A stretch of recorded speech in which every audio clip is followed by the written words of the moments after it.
Hi friends, this is Ramnath. Sir இந்த share மார்க்கெட்டில் ஒரு இன்கமுக்கு எவ்வளோ சார் டேக்ஸ் லேப் அதில் கொஞ்சம் கிளாரிட்டி இல்லை கொஞ்சம் கரெக்டாக சொல்லுங்கள் சார் அப்படின்னு நிறைய பேர் யூடியூப் கமெண்ட்ஸ்லையும் கேட்குறாங்க, என்கிட்ட பர்சனலாகவும் கேட்குறாங்க. அதுக்கு ஒரு பக்கா கிளாரிட்டிக்கு தான் இந்த வீடியோ. அதாவது மார்க்கெட் வருமானத்தை பொறுத்த வரைக்கும் முக்கியமாக ரெண்டு விதமான வருமானம் இருக்குது. ஒன்று ஷார்ட் டேர்ம் கேபிட்டல் கெயின்ஸ், இன்னொன்று long term capital gains. Okay, முதல்ல ஷார்ட் டேர்ம் கேபிட்டல் கெயின்ஸ் அப்படின்னா என்னன்னு பார்த்துருவோம். இப்போ எப்பயுமே ஃபினான்ஷியல் இயர் அப்படிங்கிறது ஏப்ரல் 1ஆம் தேதி தான் ஆரம்பிக்கும். போன 2025 ஏப்ரலில் வாங்கி ஏதோ ஒரு ஸ்டாக் வாங்கி அதுக்கப்புறம் ஏப்ரல் 1க்கு அப்புறம் வாங்கிட்டு 26க்குள்ளே நீங்கள் வித்துட்டீங்க அப்படின்னா அதுக்கு ஒரு ப்ராஃபிட் வந்திருக்கும் இல்லையா? இப்போ ஃபார் எக்ஸாம்பிள் 25ல் ஒரு 20,000 ஏதோ ஒரு ஸ்டாக் வாங்கியிருக்கீங்க, ஒரு 20% ப்ராஃபிட் வந்திருக்கு.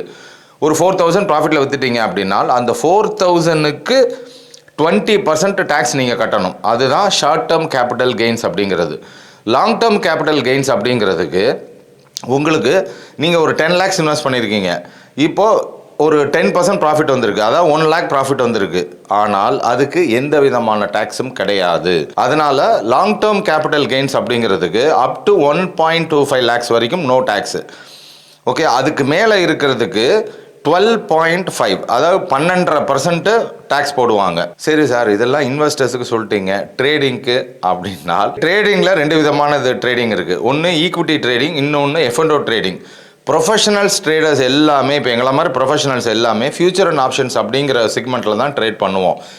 ஏன்னா நாங்கள் கேபிட்டல் கெயின்ஸ் கணக்குக்குள்ளே வர மாட்டோம். ஏன்னா we are not buying any equity. நாங்கள் ஃபியூச்சர் ஆப்ஷன்ற கான்ட்ராக்டை தான் வாங்குகிறோம். ஓகே, அதனால அது இன்வெஸ்ட்மெண்ட்டுன்றது வராது, அது ட்ரேடிங். அதனால எங்களோட இன்கம் டேக்ஸ் லேப் எவ்வளவோ அதுக்கேற்ற மாதிரி தான் எங்களோட ப்ராஃபிட் லாஸை நம்ம கணக்கு காமிச்சிக்கலாம். புரியும்னு நினைக்கிறேன். ஏதாவது டவுட் இருந்தது அப்படின்னா கீழே கமெண்ட்டில் கேளுங்க. இந்த விஷயமா மட்டும் சார் இந்த ஷேரை வாங்கலாமா அந்த ஷேரை வாங்கலாமான்னு கேட்டிங்கன்னா நான் ரிப்ளே பண்ண மாட்டேன். ஏன்னா I am not a SEBI registered advisor. இதை வாங்க அதை வாங்கன்னு நான் ஃபோரமில் சொல்ல முடியாது. Okay, by.